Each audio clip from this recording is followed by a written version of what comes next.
মইতো খালবাৰী MCLA হৈ পেলাই একদম জান প্ৰাণ লাগি পেলাই আমাৰ থানেশ্বৰ বসুমতাৰী ছাৰক মানে জিতাই দিয়াত মই এতিয়াৰ পৰা নহয় আগৰ পৰাই লাগি আছোঁ। বাছ কিমান মান ভোট পাব? ইয়াততো 1 লাখৰ ওপৰত পাব যেনেকুৱা দেখিছোঁ। আপোনালোকে BTC ইলেকশ্যনতো দেখিছিলেনে? দুটা প্লাছ কৰিলেও আমাৰ পাত্তাই পোৱা নাছিলে। তো সেনেকুৱাই আমাৰ খালবাৰী অঞ্চলত সেনেকুৱাই হ'ব, একদম ছেম।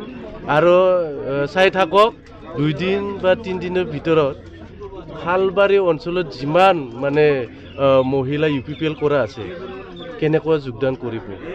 1500ৰ পৰা 2000 একদম বাগা নেতা, চেণ্ট্ৰেল নেতা আৰু ব্লক লেভেলত নেতা আৰু ডিষ্ট্ৰিক্ট লেভেলত নেতা, যিমান কিবা নেতা আছে আৰু এই লেডিজ যিমান ওমেন কিবা টিমত কাম কৰে চব BPF দলত জইন হ'বলৈ গৈ আছে। BTC ইলেকশ্যনত 5টা গ্যাৰাণ্টি আছিলে, এতিয়া বিধানসভা ইলেকশ্যনত কি হ'ব? নাই, 5টা গ্যাৰাণ্টিটো আমি BTC এৰিয়াত এতিয়া চলি আছে।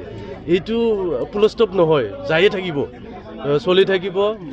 1 নম্বৰৰ মাটি পাট্টা দিয়া আছিলে, এইটো দি আছে। মাটি পাট্টা দিয়াটো শেষ নহয়। তাৰপিছত আমাৰ যুৱতীসকলক মানে 2 লাখ দিয়া আছিলে, সেইটোও ফাৰ্ষ্ট ষ্টেপটো লোৱাৰ পিছত আকৌ ছেকেণ্ড ষ্টেপ এপ্ৰিল মে'ত আকৌ চিলেকশ্যন হ'ব। তাৰপিছত আকৌ যোনে কিবা আছিলে গৰীব দুখীয়া কিবা আছিলে সেইটোও চলি আছে। আকৌ ছিনিয়ৰ চিটিজেন আছে, ছিনিয়ৰ চিটিজেনৰো হ'ব। তাৰপিছত আকৌ এটা ছেল্ফ হেল্প গ্ৰুপ আছিলে, এই ছেল্ফ গ্ৰুপ চব যিমান আমাৰ গেৰেণ্টি আছে চলিয়ে থাকিব 5 বছৰ পূৰা। অৰুণাদয়টো আহিয়ে থাকিব।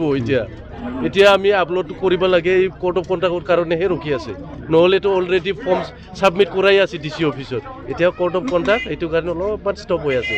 চাই থাকিব একদম চবেই BPF মুখী হৈ পেলাই একদম জইনিং কৰিব। যিমান UPPL হওক, যিমান বেলেগ দল কৰা হওক, এই 2 দিন চাই থাককচোন, মই আপোনালোককে মাতি পেলাই দেখাই দিম। মানে সমষ্টিৰ উন্নয়নৰ স্বাৰ্থত BPFক দলে ভোট দিব। একদম পাৱাৰত আছে আৰু আমাৰ হাততে থাকিব চব। সেইটো কাৰণে চবেই আমাৰ তাতে আহিব লাগিব, নহ'লেতো উপায় নাই। বেলেগ দল যদি পাৱাৰ নাথাকা দলত লগত যদি থাকে তেতিয়াহ'লে একো ডেভেলপ নহ'ব। সেইটো কাৰণে চবেই বুজি পাই পেলাই এতিয়া কণ্টেক্ট কৰি আছে। চাই থাকক, মই কৈছোঁ না অলপমান আগতে, এই এনেকুৱা মানে দলে বলে এতিয়া 2000 পাক্কা মই কৈ দি আছোঁ, ঠিক আছে।